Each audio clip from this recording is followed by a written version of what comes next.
Back in the middle, Johnny and the Greg. How you doing? Greg, I'm good, man. I'm good. I had a really interesting conversation today. I didn't know it was going to go that route, but I'm glad it did.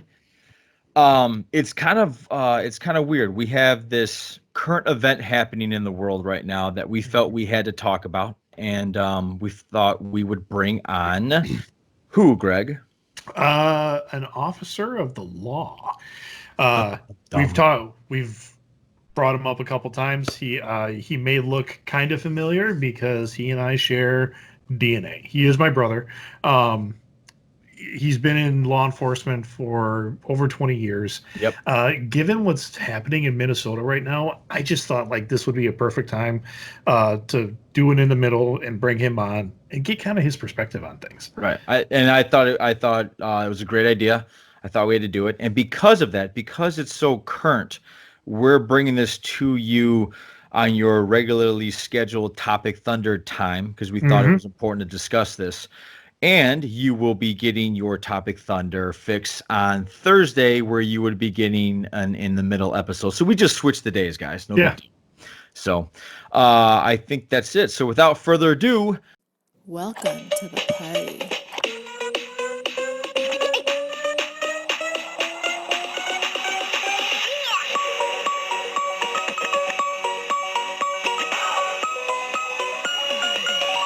Greg, we are in the middle again. How you doing? I'm good. How about you? I'm doing all right. We have a guest with us today that is not Aaron, not female.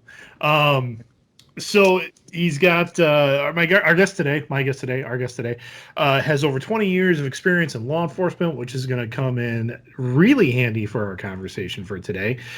He looks a lot like me. He sounds a lot like me. He is my brother. Curt, welcome to the show. Thank you. It's kind of cool to be here. Cool. I think you're the first person to say that. Well, I've watched enough, and I'm like, I could interject so much in these conversations, but then I'm like, probably me and my brother together doing this might not be a good thing. So I at least get some point of view for today that would probably be fresh. Well, again, thank you for joining us, and thanks for 26 years of protecting and serving. We appreciate it. No problem.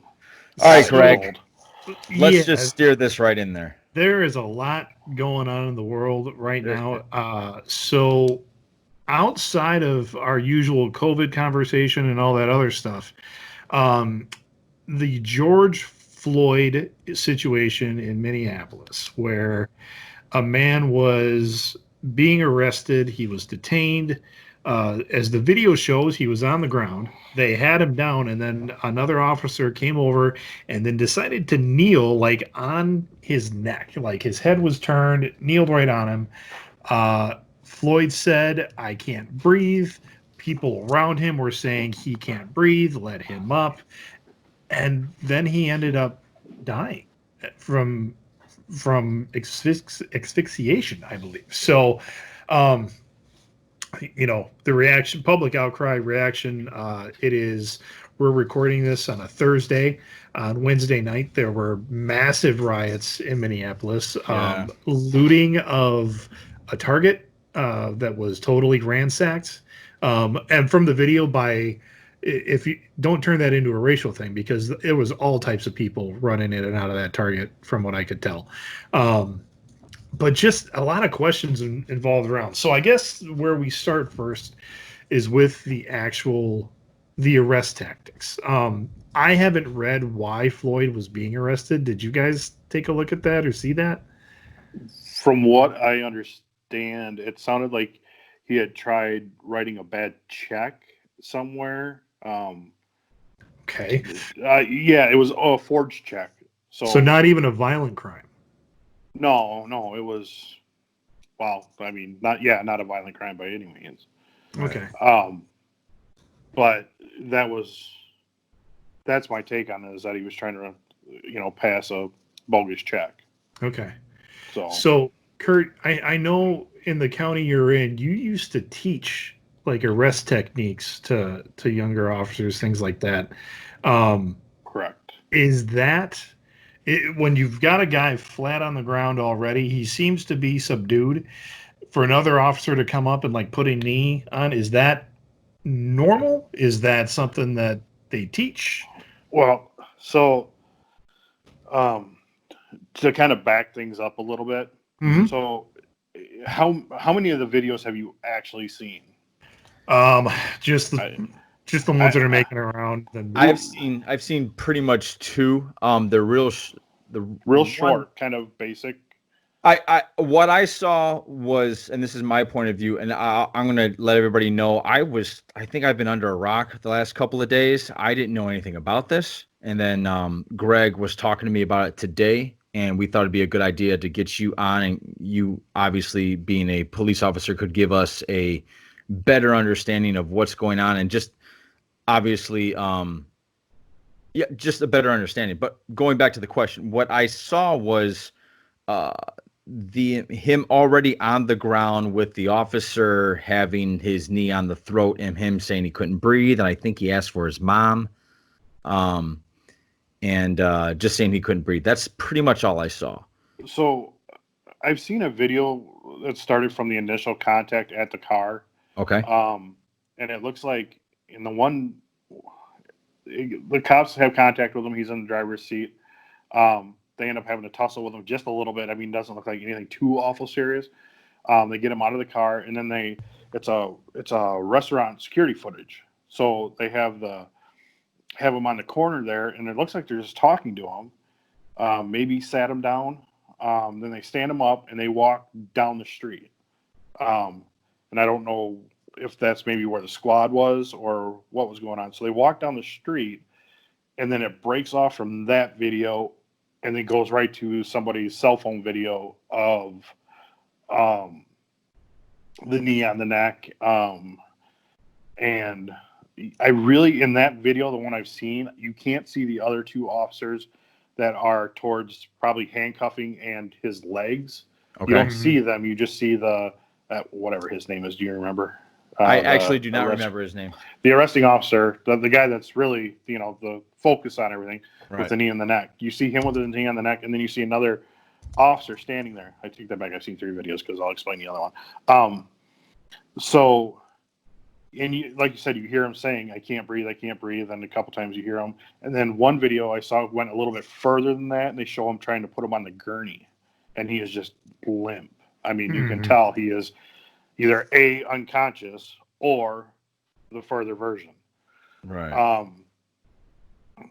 But in another video, you see looks like a higher up video, and there's looks like a Asian descent, Hmong, maybe, whatever, because I know there's a big Hmong population in Minneapolis, but Asian of some sort, officer, and he's keeping everybody away. There's people trying to come into the scene. This guy's got his back to everything that's going on, which probably tactically he should. If you got a crowd, that's his responsibility. Get away, get away, get away, get away. Don't you get involved, or you're going next, or whatever he has to do to make sure the 3 guys behind him are safe. Doesn't necessarily means he knows exactly what's going on. I think you may see him turn around briefly and look in one of the videos, but doesn't mean he knows exactly what's going on. But I was saying, and I don't know, I see you every once in a while on these podcasts, Johnny. You kind of click over. Do you have like a computer that you kind of research on right there? Yeah, both of us can. Yeah, I'm looking right now to get that guy's name. But so, excuse me. If you look, I looked on Minneapolis, and it was MinneapolisMN.gov, which is you can go to their police department, you can go to their website, you can go to their use of force, and you can read their policy on use of force. Okay. And so, did you read it? Yeah, and a lot of it actually mirrors Wisconsin, okay, definition wise and everything else. So wait, Kurt, stop you right there. How long is that? How long is that? Is that something you can break down in a couple of bullet points, or is that something that takes a lot of, it's a how you say it? Dissertation. Yeah. Is it? No. The what do you mean? Which part? You mean just explaining what did you call it before? You called it their arrest, their policy manual. Yeah. Yeah. What is that exactly? Is that It's so each department has to have their own policies on basically anything you're going to do on vehicle chases, use of force, firearms. okay? They just some departments break it down into subsections, but this use of force that I read, but there's a section in there specifically on chokeholds, Okay. which surprised me because we don't do chokeholds. We don't train them, we don't teach them, we don't know. And the same with the knee on the back of the neck. We're trained to put our knee across his shoulders. Right. Okay. Now That would seem. Now you take somebody like mine and Greg's size, we'll just say 6'2", 6'3", I'm 300, all day long. It might take, depending on how many people are there, it might take one person or two person to put their knee across my back to keep me down. Mm-hmm. Which back when I did teach this stuff, sometimes it was that. Mm-hmm. I got beat up a lot when I was training.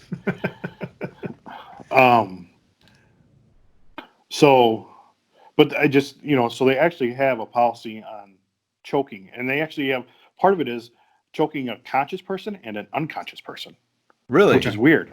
Yeah. That is very weird. So that doesn't sound right. Why would you want to choke an unconscious person? I think it has to do with the possibility of more active resistance. It was just, I'm sure they probably break it down into situations more than just in the policy itself that as you read it. But yeah, so where do you fall on this, Kurt? Do you fall on the fact that Wisconsin should have choking policies, or? Oh God, no. No. And I don't think the knee should be in the back of the neck either. But what I'm saying is when it was actually broken down into deadly force and non-deadly force also. So deadly force is they bring their arm around and they're going straight pressure on the trachea. They're choking you out just right there. Mm-hmm. The other part is more like what I would probably describe more as more of an MMA kind of thing, where when they come around, they hook up. Mm-hmm. And get the side more. Yeah, they're more hitting the sides, not necessarily trying to hit the trachea. For those that are kind of wondering the difference between the two, especially if you're listening to us and not watching, so that the front of the throat there, that trachea piece, it takes about 5 pounds of foot pressure, I believe, to crush a trachea. And once that's crushed, that's the part that's the air pipe in the front. Now on the sides of the neck, that's where the blood flow comes from. And if you can cut that off, then you just go unconscious. And once that pressure is released, blood starts flowing again, and eventually you'll wake up. Right. And that's the one that MMAs use on the side. Right. Yeah. Okay. Well, I think for the most part, when they usually, if you watch it and they say that's in real deep, that might mean they might have all 3 points covered, but I don't know. I mean, I just watch it and go, oh my God, that's chokehold. It one's in deep. Yeah. But yeah, I just, the knee on the back of the neck, that's kind of been our contention all day. Now with all 4 officers, there was 4 people fired off of that. Mm-hmm. Right. I mean, everybody's screaming like,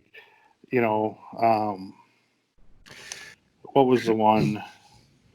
The one where the African American kid was killed down south by the father-son tandem. Oh yeah. I think you know which one I'm talking about. I do know what you're talking about. I do not remember the names. Okay, and there's more information coming out on that one too that I just learned today. But that happened like back in February, I think it was. Like it happened a while ago. Right. This just happened on Memorial Day. And so everybody's screaming for blood, and it's been like, a couple days. Right. So I'm sorry. Go ahead, Greg. Well, I've got the news story up here. The officer's name, if I'm saying it right, is it Calvin? Chauvin? Chauvin. He's the officer that actually puts his knee on there, and he has 18, right? Kind of a litany, 18 complaints of I read that. They call them discipline issues, and reprimanded for through internal affairs. Like he's been investigated, but I don't think he was reprimanded, was he? No, it says. I thought what I had heard out of all the things that he was never reprimanded for any. I mean, Like, it said 6 complaints filed with internal affairs. 1 is still open. The other 5 have been closed without discipline. okay. So the other 2 officers involved, it says, I know everybody's saying 4. The CNN article here says 2. But you bring up an interesting point. If one of the officers, like if his job was to clear away and his back was turned, is it possible that he didn't know what was going on? Or I would say, yeah, it kind of looked in like the one video like he just kind of turned his head and looked, but really it was a quick glance kind of thing to make. Yeah. I don't know if he got all the way around to see what was going on, or if it was just a quick look to his right to see,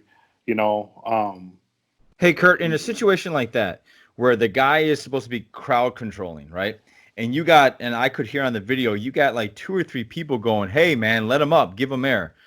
What is that officer that is supposed to crowd control? Like I would think your natural human instinct would be like, is he really on him? Like, what's going on back here? You know what I mean? Like, what's the procedure for the guy that's controlling the crowd? Is he supposed to like eyes straight on? Like, if you ever watch like a football game, the security guys are like this, and when stuff is cheering behind them, they aren't even looking behind them. They're staring at the crowd. And they are told that, and my understanding is, I've talked to a couple of those guys, being the games and stuff, and they said, if, my job isn't to watch the game.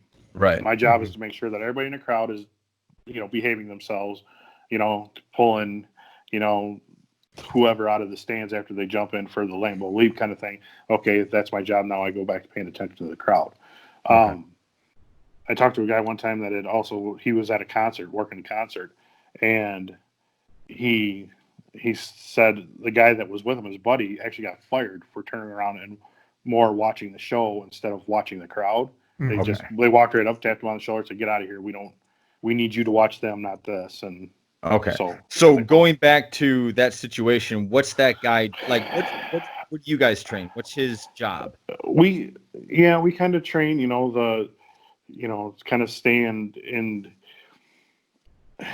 It's really difficult to kind of break down, generally what to do, because every situation is different. Yeah, I would imagine. Not everything, you can say it was kind of like this last time, but then this happened. So I would say he should be paying attention to the crowd. Maybe as he hears, I can't breathe, and he turns around, looks, and maybe says, dude, get off his neck or whatever. I mean, yeah. That could happen. Like I said, you really don't see in the video whether or not he got a good look or whatever, and maybe he did, maybe he didn't. But the thing is, there's also in one of the videos, I want to say she was an off-duty EMT or something like that, and kind of went up and said, you need to check on him. And they kind of pushed her back and said, get back. So, it's I've been to places before where people all of a sudden want to be super helpful, and you're like, no, just, we got this. Mm-hmm. Or there's the screaming at you coming out of the woodwork, what are you doing here? Yeah. And they're ready to fight you because of whatever reason. Yeah. I guess I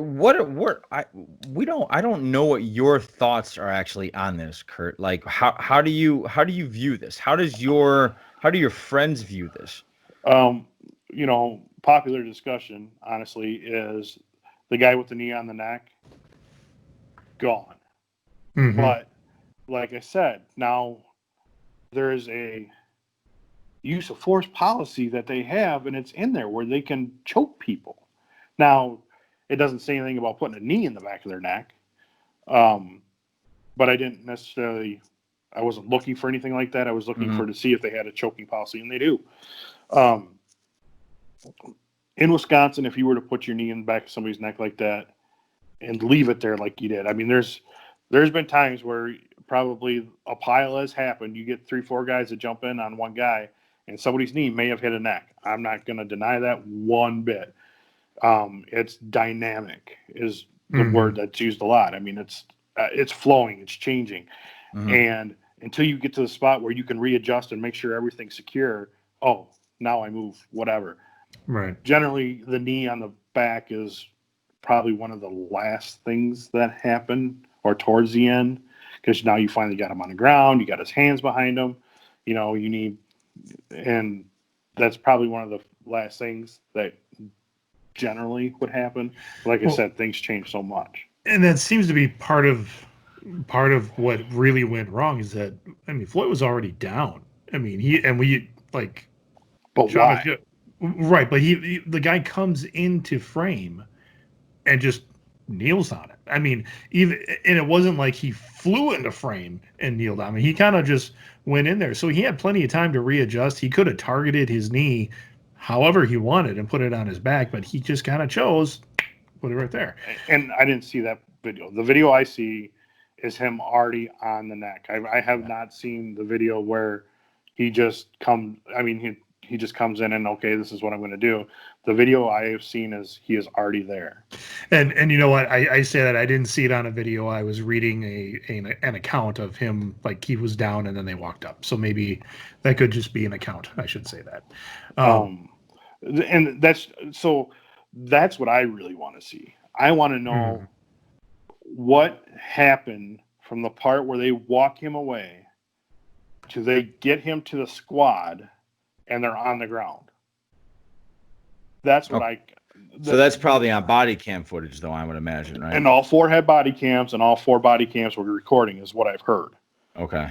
So, will they release that, or is that going to be? See, now I wouldn't think so, but then they showed on, I think it was ABC News Tonight or whatever it was, part of the body cam footage. It was where he was sitting on the ground at the restaurant, and they had blocked some parts out, but it wasn't, nothing at that point. The real question is what happened at the point that they had to take him down.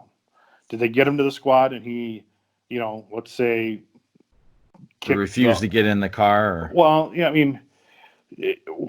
why did so? You can what if this thing all day long. Honestly, you really can. And it's Monday quarterbacks that honestly, without knowing all the information, everybody's going to Monday quarterback. Do I think the mayor of Minneapolis probably has all that information?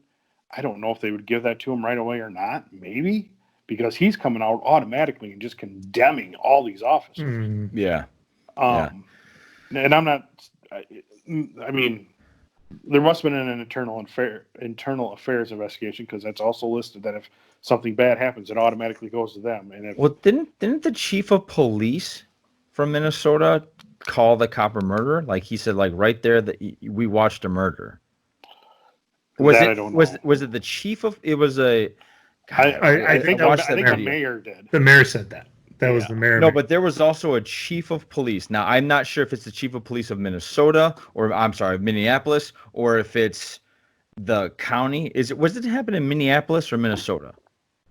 I'm sorry, it happened in Minnesota. Did it happen in Minneapolis, or did it happen like in a? Okay, yeah, it was Minneapolis PD. Yeah. Okay, so I heard a chief. It was a black gentleman. He had gold rimmed glasses on. He was talking about how it. So I know the mayor. I didn't even think it was the mayor. I thought it was some sort of newscaster at first. The mayor's like a white guy with kind of curly hair. Yeah. He's pretty young, is my guess too. Yeah, but again, I don't know if this was the chief that was like this was one of his guys or not, but he said it's like we watched a murder today, and so that's some strong. That's really strong to say. I can't say he's wrong, but that's just really strong to come out there and say something like that. And we got to keep this in mind. Even though this thing has been videotaped from both the police body cams, bystanders, everything else. And as much as it might suck for a lot of people to hear this, these guys have to be charged. They have to be tried. And all of that evidence has to come together, because that's our legal system. Right. They haven't been charged yet. Right. It sucks. You can, even if, and think I'm understanding this right. If you go up in the middle of the street, shoot a guy in broad daylight, it's on video, a bunch of people see it, you're still innocent until proven guilty in a court of law. Yeah. Yeah, I mean, you can look at it and say, yes, you're guilty. I mean, you did it. We can see it. If you want to go, well, yeah, but no, process. I mean, it's still a process. I know in the process. I mean, a lot of what I see every day, the process is broken. All right, let's stop right there. Let's go into that. Let's go into that, Curt. So, what do you see? Hang on. What do you see every day that, like, all right, I'm trying to think of, I think you have one of the hardest jobs in the world. I really do. I think, I don't think you guys, now, I could be totally over speaking, so stop me if I'm wrong, but I think you guys are walking into a situation that can go from a pat on the back to a knife in the back in an instant. Correct. Like, you're not meeting anybody really on their best day. You're not there to deliver them a Christmas present. You're there to handle a situation that's probably not favorable. So you guys are always going in there with a mindset that is completely different than a normal person with a video camera, with a phone. What I'm trying to say is the cops that were in that moment, could that possibly be, I don't know, 20 years of experience of living on like a high wire? It could be. I mean, like I said, what we don't know from the body cam footage is, let's say, and Chauvin, is that how you say it? Is that how you're saying it, Greg? I don't know. That's how I'm going to say it. I don't know. So, maybe this guy doesn't really show it in one of the videos that I see, but maybe he got emotionally charged for a second, because the reason this guy ended up on the ground is because he kicked him square in the balls before he, and that's why they took him to the ground. All of a sudden he became combative. He kicked him, or he did something, and I'm not saying he did.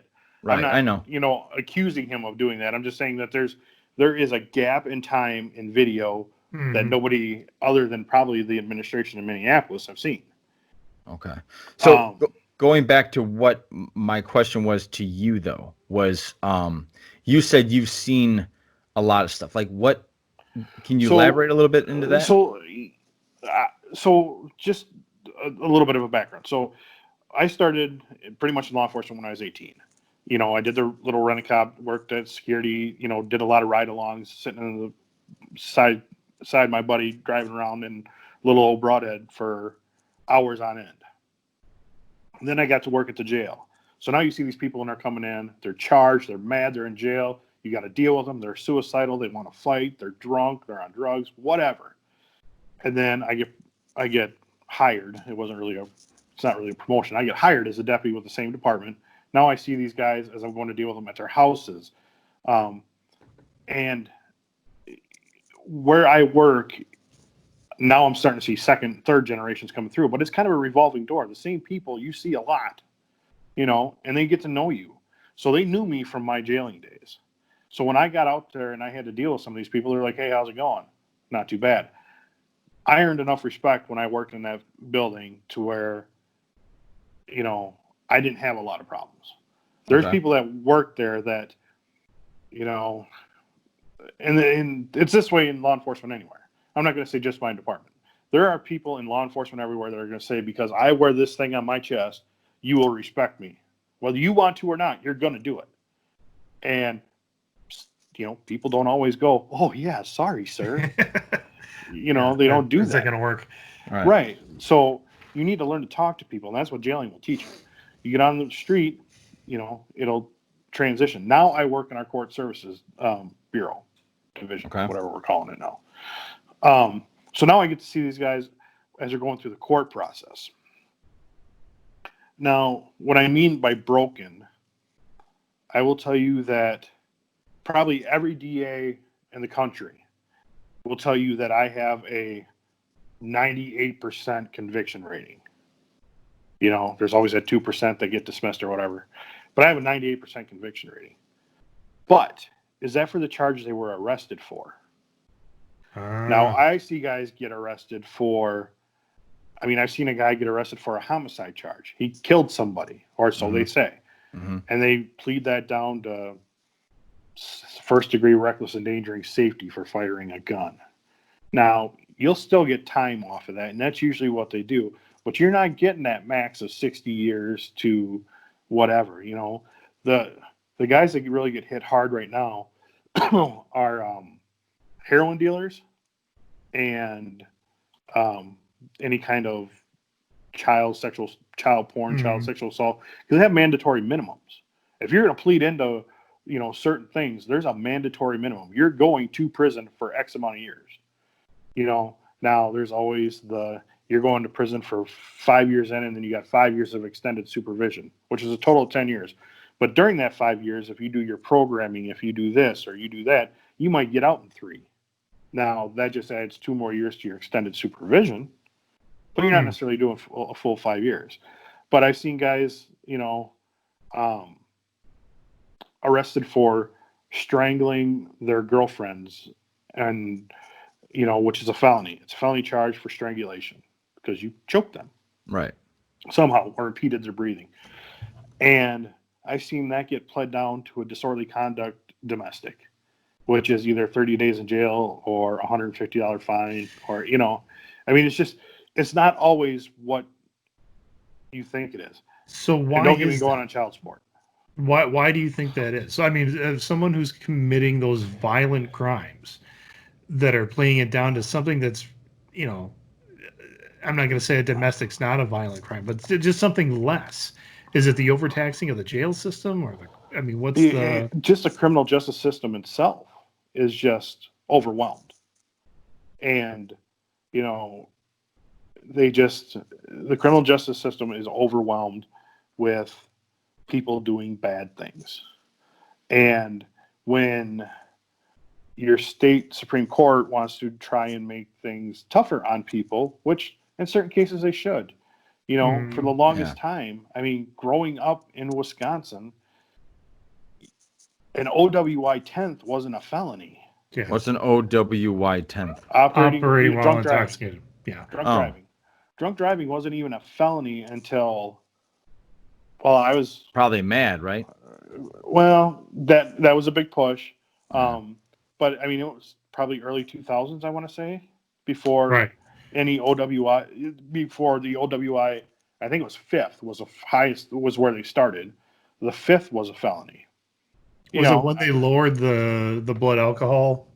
Because that was around. They did that before that. Okay. And then they had got the pressure for lowering the .0 to 0.08, because Wisconsin was one of the last that was 0.10. And then they were going to start losing federal funding for highways. So they said, okay, 0.08 it is. And then now your 4th offense is an OW as a drunk driving is a felony. So you have, you know, now it went from 5th to 4th. Now they're talking about wanting to make your 3rd offense a felony and making your 1st offense a criminal act, because your 1st offense on an OWI or in drunk driving in Illinois is a criminal case.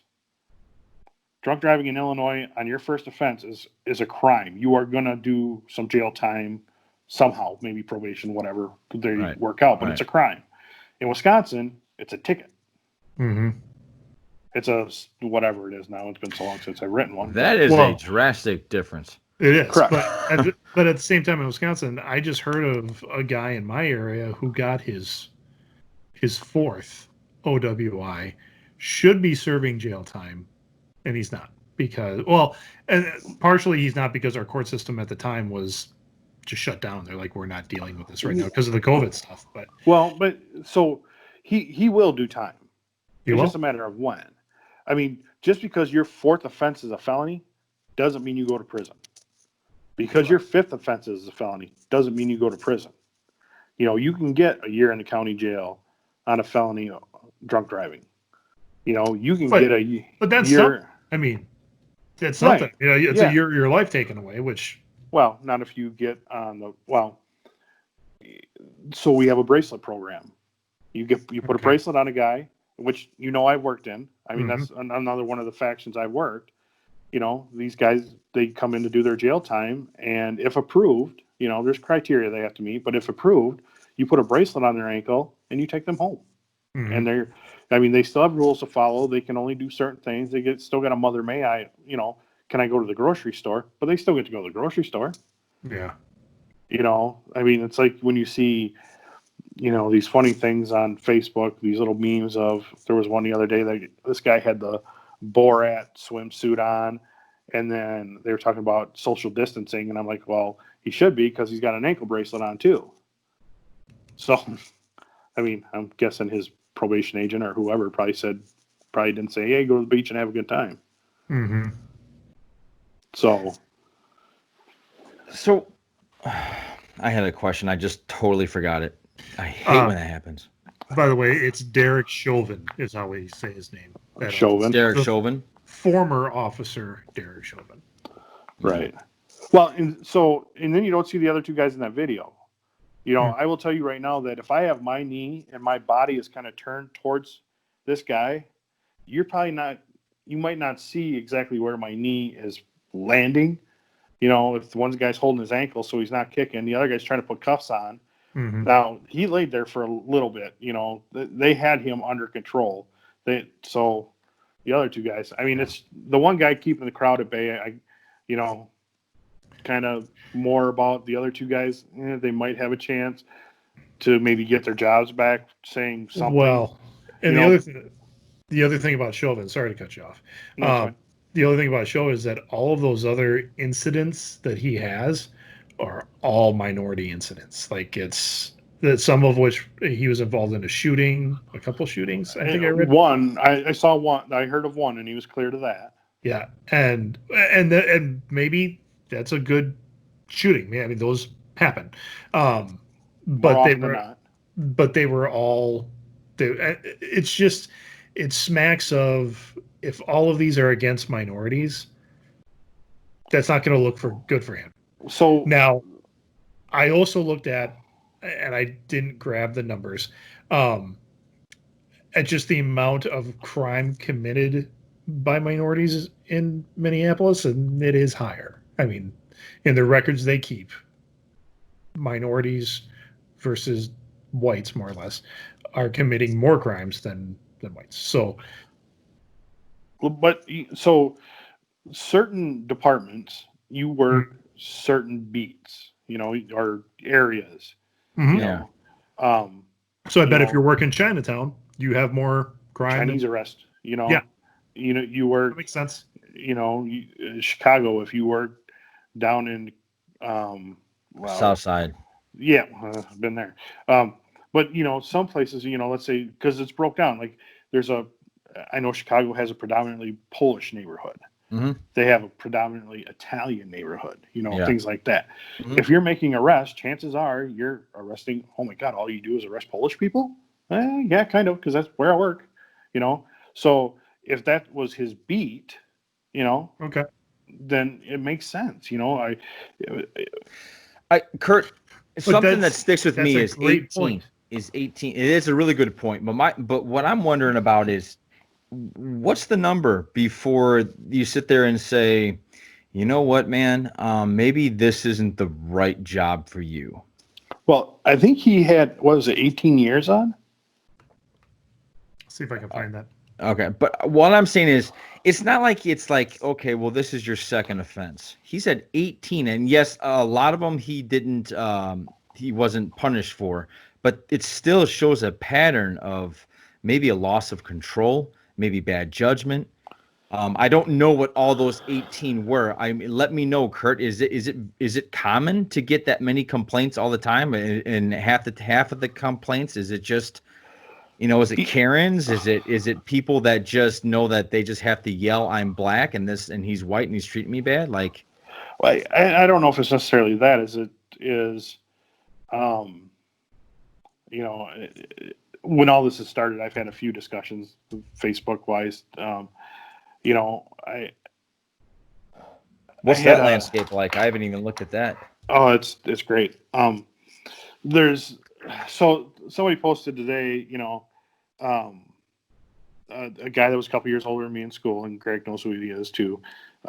We've kind of been, Greg and I both have been going on one of our ex-classmates, has kind of posted a few things, which I think, I'm not real sure where his angle is with any of it. But anyways, one of the other guys that posted on there, I had contact with police once, and I didn't have any problems. Is it because I was white? Is it because you were raised to be respectful. You were not a jackass when you were probably dealing with the cops, and you were respectful. Though we respond well to that.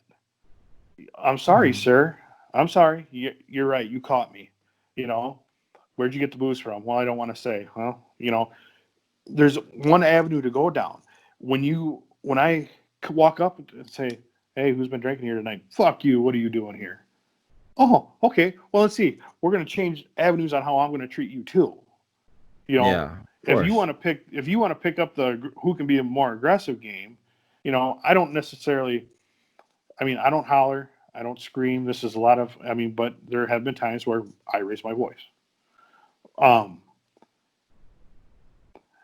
But most of my reaction is based off your action. If I walk up to Greg and Greg all of a sudden starts cricking his neck to two sides and shifting his shoulders around and doing one of these numbers looking like he's stretching out, oh, well, the day is about ready to change for both of us, maybe. Because he's not just going to say, yes, sir, I'll put my hands behind my back. That's the feeling I'm going to get if I see that. So, So what you're saying is your friend is looking at it from only one point of view. well, yeah, he's like, is it because if I was black, would I have been treated differently? No, because I've dealt with, and I try not to say black, African American people before that I've walked up to. Like I said, they know me from the jail. And they're saying hi to me. How's it going? I'm out having a drink with my friends, and I see an ex-inmate, and because I was decent to them, they want to buy me a beer. Oh, okay. Yeah. I've had. You mean they're human? Right. because I was the same way to them when they were in a spot where they didn't think they were being treated that way. Yeah. Yeah. Hey, can you do me a favor? I really can't do you a favor, but I can, if it's something, I mean, favors usually consist of, hey, can we do something, maybe a little on the edge here? No, I won't do that. Right. But do you need me to look up something for you? I can do that because I have the capabilities. It's not a favor. It's part of my job. Right. I think this is my 2 cents. I think you two made a mistake with Facebook. I think Facebook is a great way for people to get up on their imaginary soapbox and show how their virtue, virtue signal. I'm not racist. Sure. I'm not racist. Right. Or, so I'm just saying with that, it's just, to me, that's a never ending. You're right. It is not something that we're going to win. And Kurt, are you talking about Bob? No, Bussy.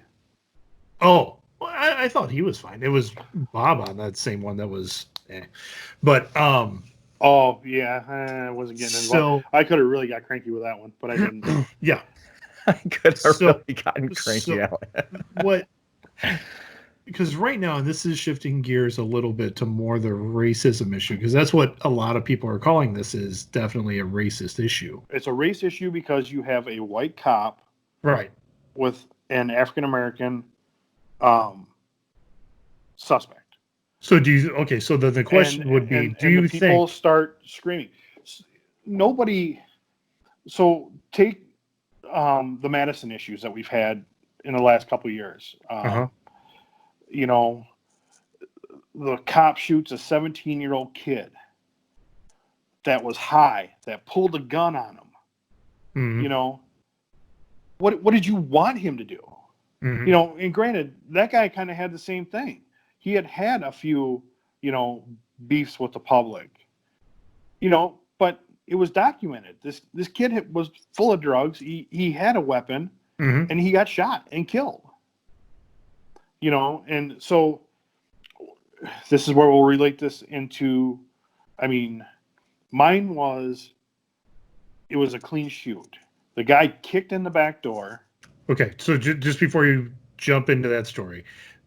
Listeners need to understand that you were involved in a shooting Correct. in 2001. Wasn't it? Who? When 7. was it? 7. 2007? Was it? Okay, Yeah. you're right. Yep. So, yeah, 2007, December 17th, right before Christmas. Mm-hmm. The short of the story is this guy is going through a bad divorce. And we had actually dealt with him a few different times, barricaded subject, chases, whatever. But he makes a phone call. He's got a restraining order. His wife soon-to-be ex-wife has a restraining order. And he calls her and says, I'm coming over to kill you and the kids, basically, and then I'm going to kill myself. Jesus. So when we get this call, we go to this house. In this little burg of 900 people in Rock County. Mm-hmm. This isn't what happens there, And so I go there. I meet the Clinton officer there. He ends up kicking in the back door, pops off a round, and shoots the cabinets they have this big like bar type cutout area. He being the disgruntled husband. Disgruntled husband, yeah. Kicks in the door, pops off a round out of a 12 gauge, mind you. Mm-hmm. So loud. I didn't know if it was him kicking the door open or the gun that went off, because I just remember hearing this bang, kind of. Yeah. So I turn around, look, just as I turn around, or as I'm starting to turn, I see the Clinton officer shoot. Okay, so where are you and the officer? So he makes a phone call. The Clinton officer's talking to him. She's like, I need to talk to you, meet me at the PD. And basically he says, is she scared now? Is she scared now? Click. So the family's like, I can hear him like he's in the house. We're like, what? Did anybody look in? Is he under a bed? Anybody downstairs? They're like, no, we didn't check. We just kind of came in. And so are you in the house and he's in the house at the same time? He was not in the house at that time. I'm at the front door. So now me and the Clinton officer were like, we got to get these people out of here and check the house. Okay, yeah. So I'm taking point at the front door. And I stick my head out and I'm looking left, looking right. I don't see anybody coming at us. That's when he kicks the door in. She fires off a shot and then she hits the ground. And so I kind of lose sight of her. He comes running basically from the kitchen towards the front door into the living room area. It wasn't a very big house. So he kind of comes around the little doorway and he's running towards me. And the end of that gun barrel, well, let's just have a little fun. As we're looking at the camera, in my eyes, look like that. Oh my God. I mean, that's all I just see this gun barrel. Yeah. And so I shoot, and then I step back and the door closes. I'm outside. The family eventually comes running outside. I get them across the street into the bowling alley parking lot. So I said, if you see him coming, run, or, go wherever, just run. Yeah. So I check both sides of the house. I hear the Clinton officer come on the radio. I get on the radio. I'm coming back in.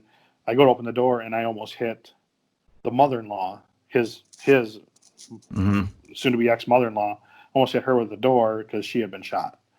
So as I shot, the Clinton officer shot, and he shot his mother-in-law, who was within a couple feet of me when he shot her. But as I open the door, he's laying in the living room floor.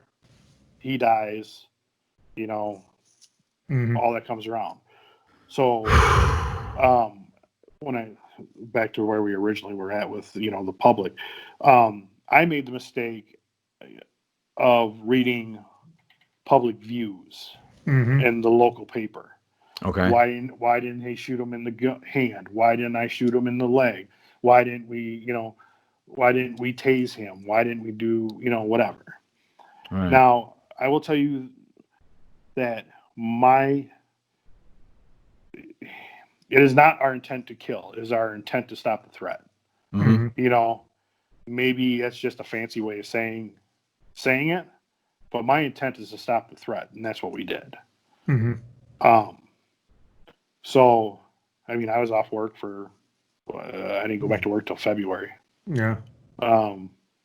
But that was, my department had Dane County. They did the internal part of it. The,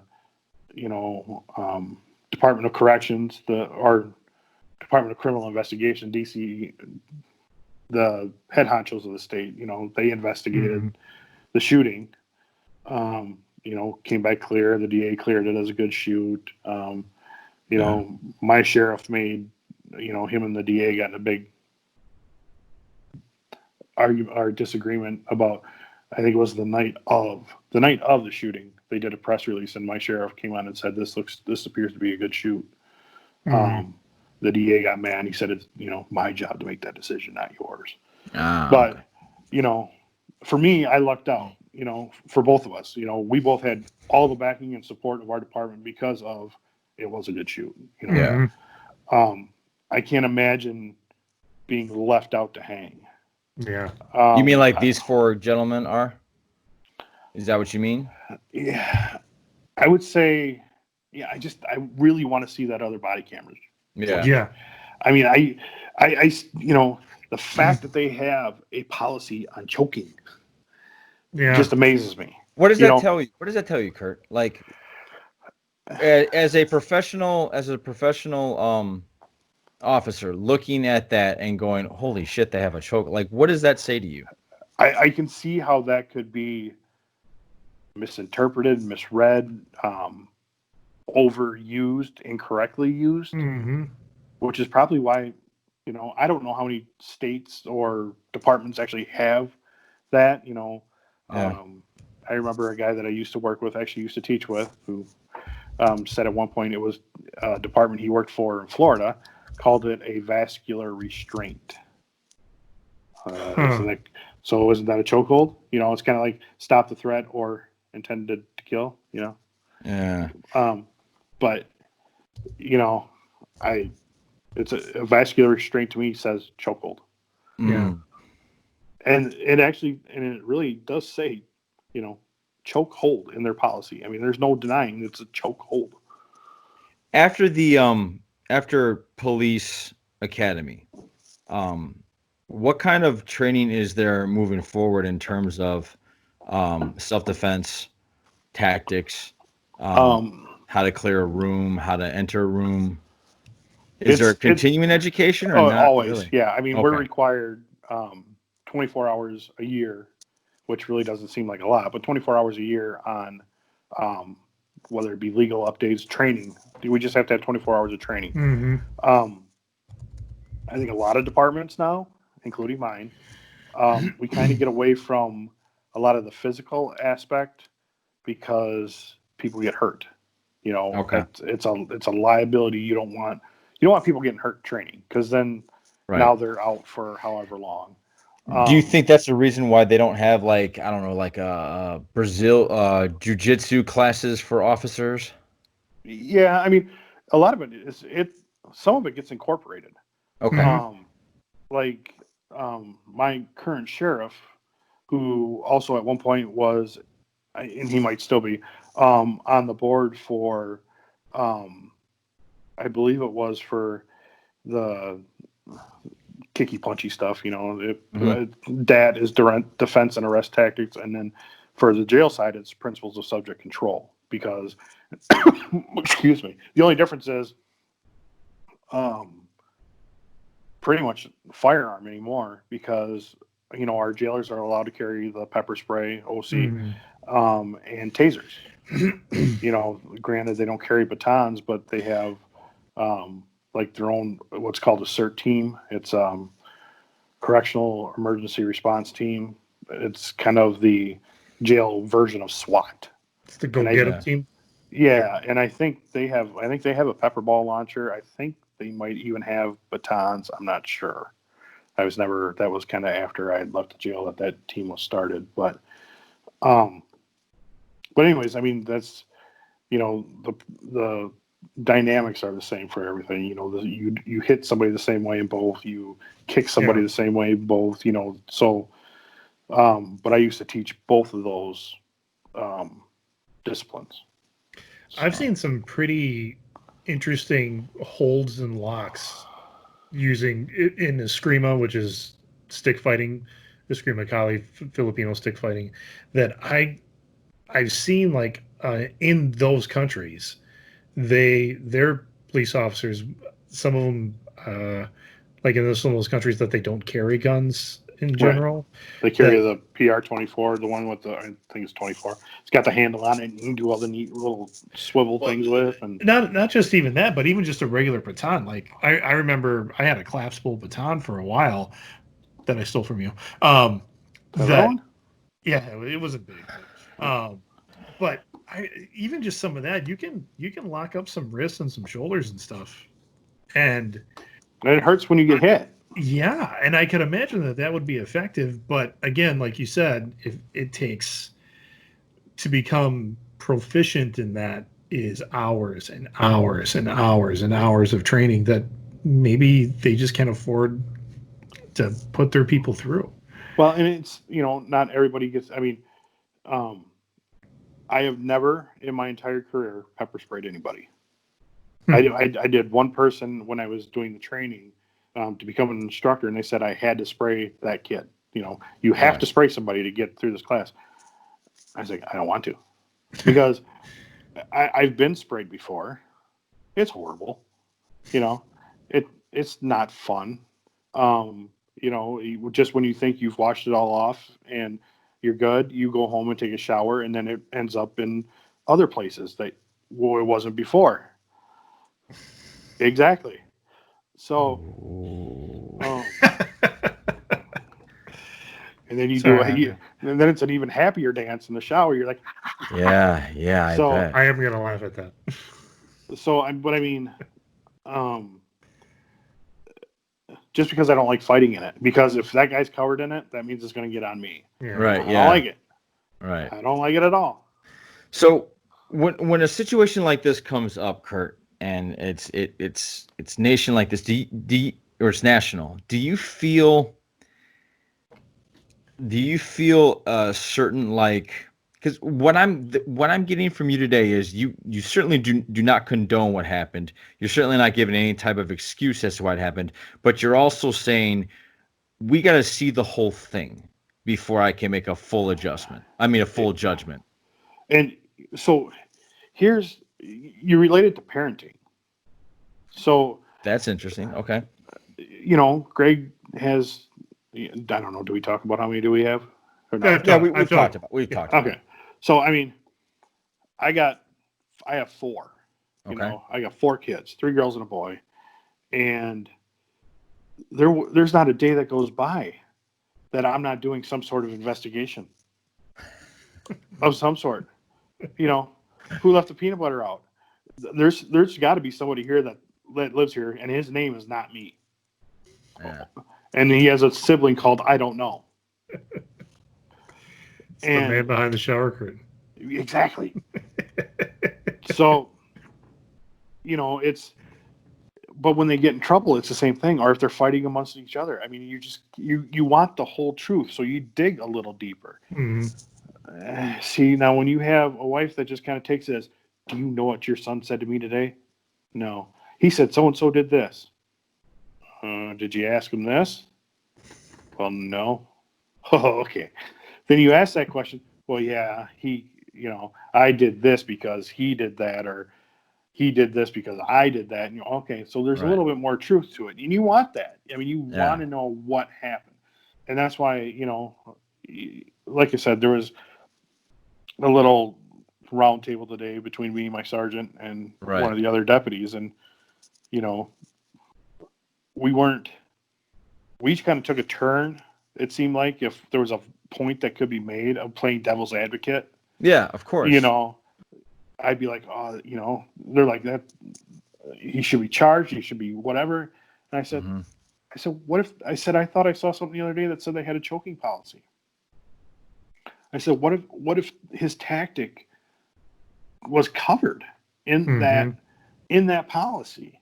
If they trained somehow in their choking policy to put the knee on the neck until they quit resisting as part of their choking, Yeah. Now it's a training issue. It isn't, you know, Right. it's a training issue as in, dude, when they go limp, you really got to let them up. Well, You know, because and I can this is going say, to cost Minneapolis millions of dollars. right, as a professional trainer myself, and it's a different field, but we do restraint training in a way. Like you said, it's not a lot of physical stuff anymore. It's a lot of emotional talking, things like that. But Right. it's there. It's slow for form. What's that? Slow for form. We don't actually do it, but this is Oh. how Yeah. you would do it, and this is how you would hold. Yeah. But it's slow for form. Don't really squeeze nobody. Yeah. And this is the first I'm hearing about Minnesota having a choking policy, because it is not in the news, and I think it should be, because that is going to dictate maybe this guy. I mean, this guy was straight out fired, but he may have a wrongful termination suit against Minneapolis if he does, in which case he's going to end up suing them for millions of dollars and never having to work again in his life. No, they'll give him his job back and his back pay. You think? I mean, maybe, and even the other three guys, I don't know if there was two or three. I mean, there's one guy for sure that was being the lookout, and I've heard there was two other cops involved. Mm-hmm.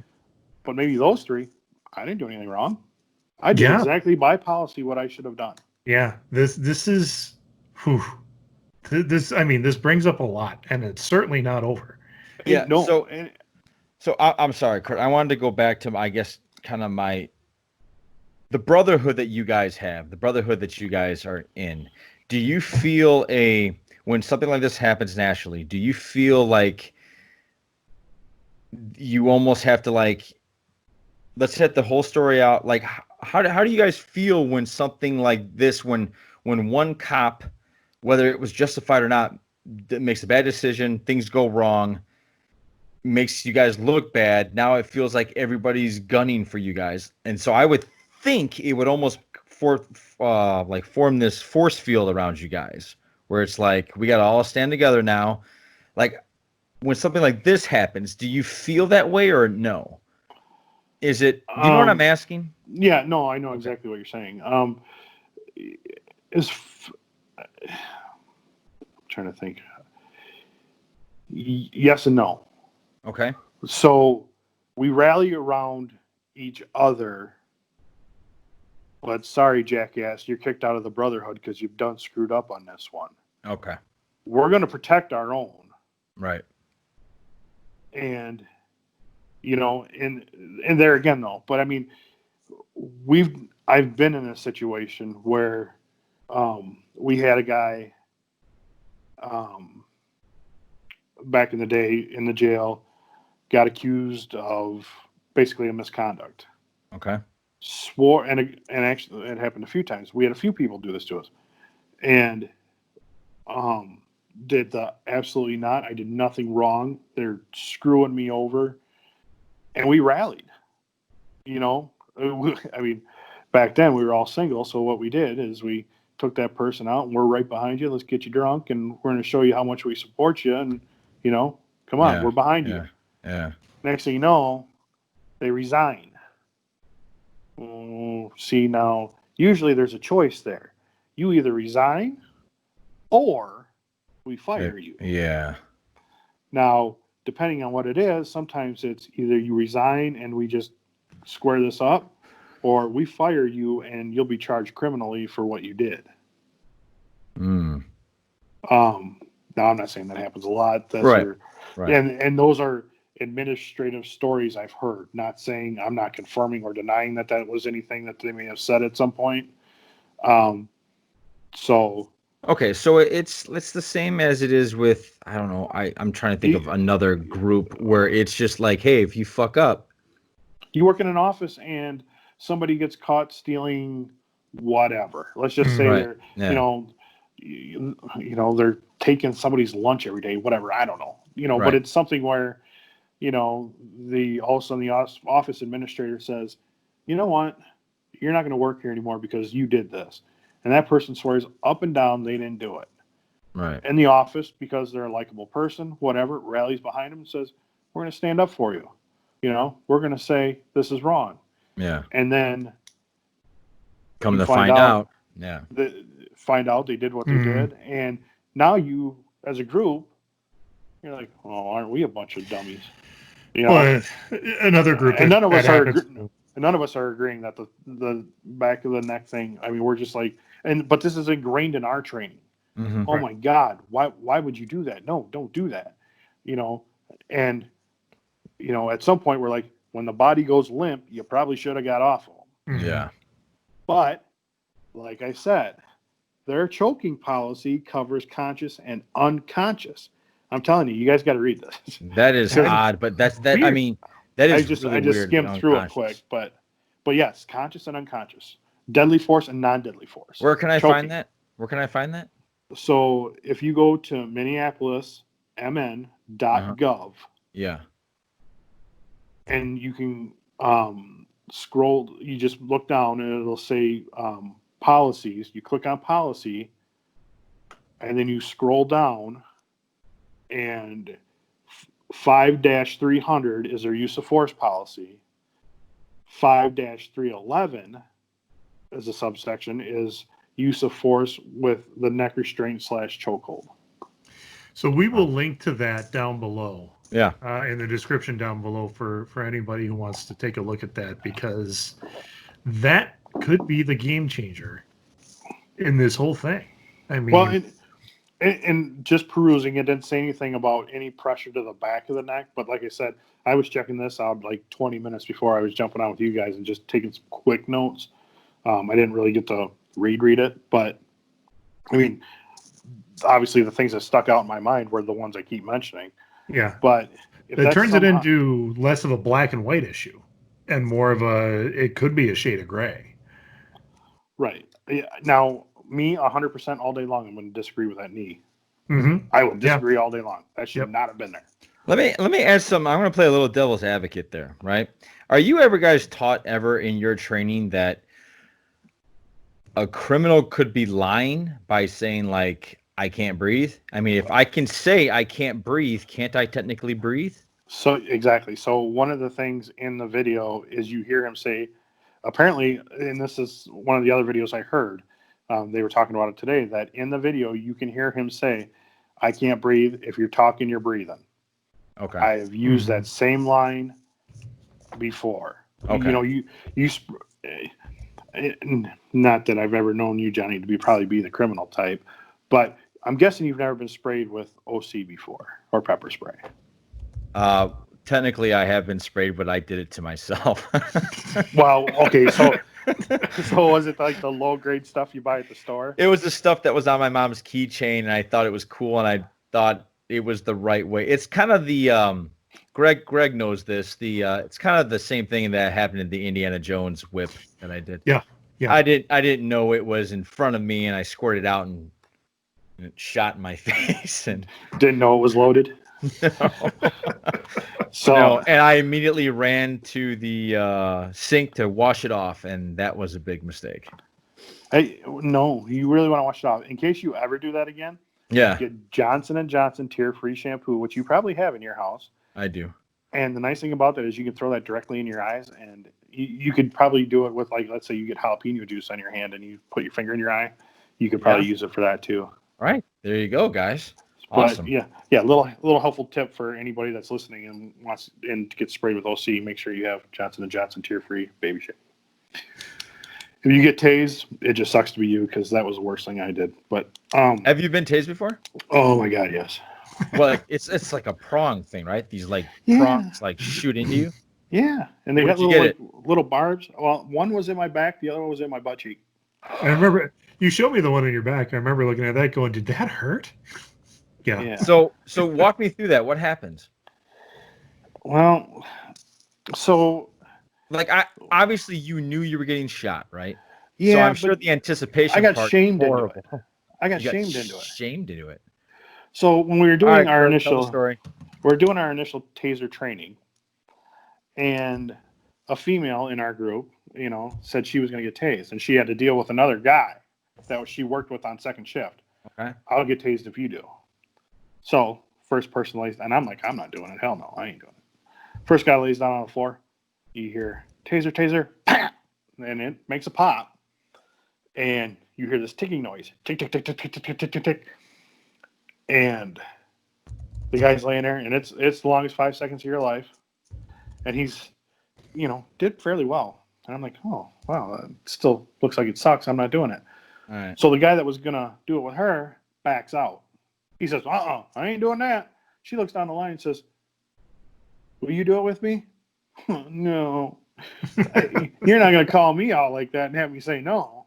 All right. Which I've kind of had a problem with all my life. Well, so anyways. Fly chicken? Yeah, kind of one of those deals. So for us, because you see videos where guys are standing up and they just lock right up and they put them down. That's how you tear shoulders and stuff like that. So we were laying flat. Okay. And I just remember laying there and I hear, are you ready? No. I'm getting nervous. All of a sudden I hear taser, and I heard that pap. Oh. And that ticking noise. Yeah. Tick, tick, tick, tick, tick. Are the volts? Are the bolts, and you feel every one of them ticks. Oh. And it tick, tick, tick. So when you tase somebody, you're supposed to. What's it feel like? Is it a full body or is it just between the two? No. See, so it's between the two probes, but when you get hit, they want to split the hemisphere, which is the top above your waist and below your waist. Okay. Oh.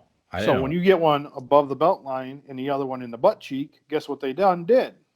They done split the hemisphere. Yeah. Now, I don't know if I still have the video or not, but as I watch this video and I get shot, you could have cracked probably 2 or 3 walnuts in my butt cheeks because they locked up so hard. You just see them, and then. Did you piss yourself? No, didn't do that. Okay. But I did let out a bit of a holler.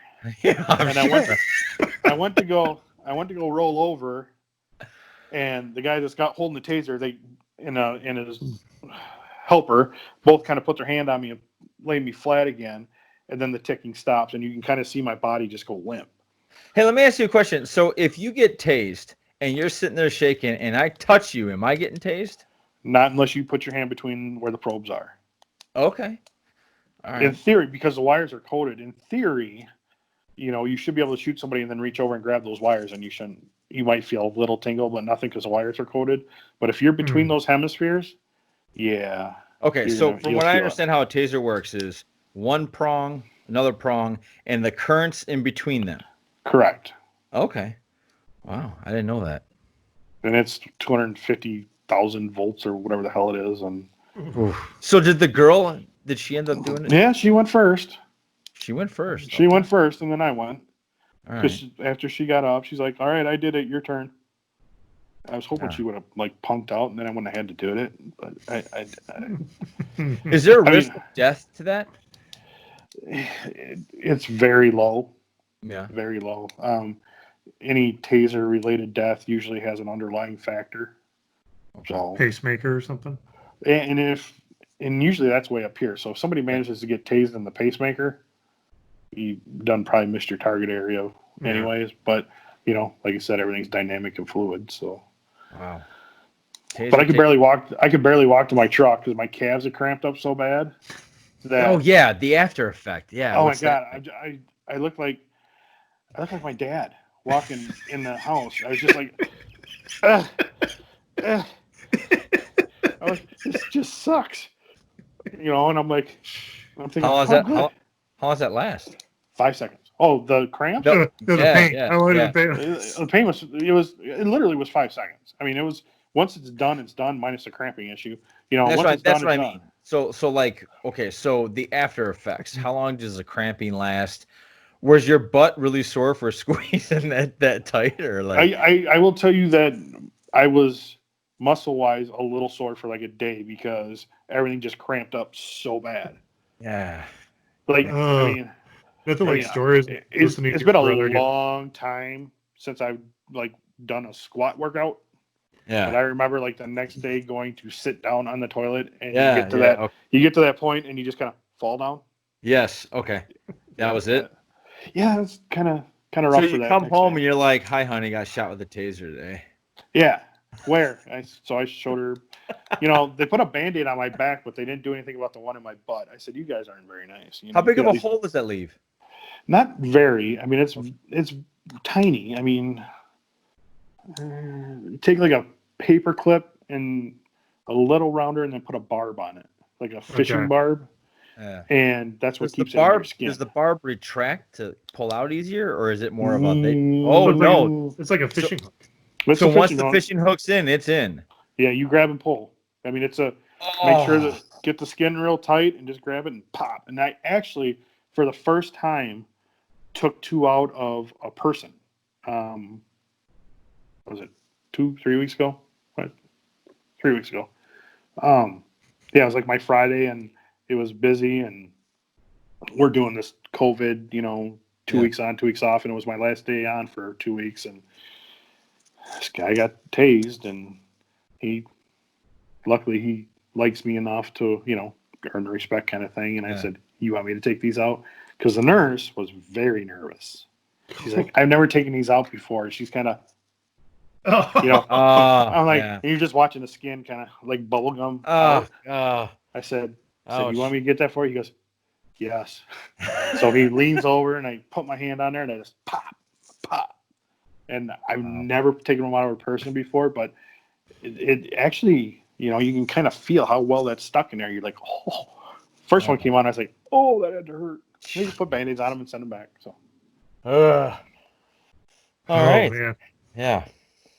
Yeah. Well, so any other fun arrest stories you want to tell before we close her out? Fun. See, I remember one, and you were working at the jail. You were a new guy at the jail, and they gave you someone to book in. Okay, let's see. They picked him up in the bed of a truck out on a country road. Oh, yeah. No, he was in a car. I know which one you're talking about now. Yeah, I probably shouldn't tell that story. Oh. Not on the recorded. If we get done and we're not recording, then I would be more than happy to tell you that story. John now wants to hear that story. Yeah. I'll definitely. Maybe in a year I'll tell the story under a pseudonym of somebody else, because I laugh every time I think of that story. Oh God, that was so bad.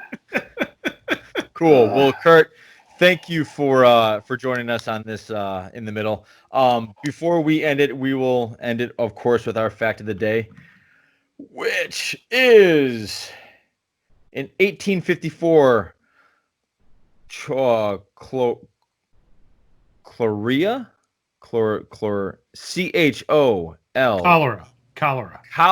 broke out in London.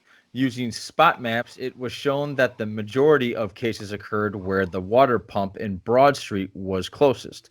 However, monks within the area didn't get it because the investigation showed that they didn't drink any water, they drank beer.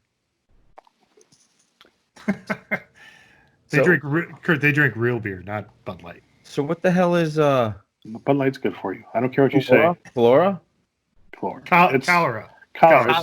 Didn't that make you go blind? Infectious disease that causes severe watery diarrhea, which can lead to dehydration and even death if untreated. It is caused by eating food or drinking water contained with bacteria called Vibrio chlorella. Cholera. All right. Cholera. Is it cholera? Sorry. It is cholera. All right. Cholera. All right. Whatever you want to call it. All right. Cool. All right, guys. Thank you very much again. For those of you that listened, thank you very much. And we will see you next time. This is Johnny and the Greg in the middle. Take care, everyone.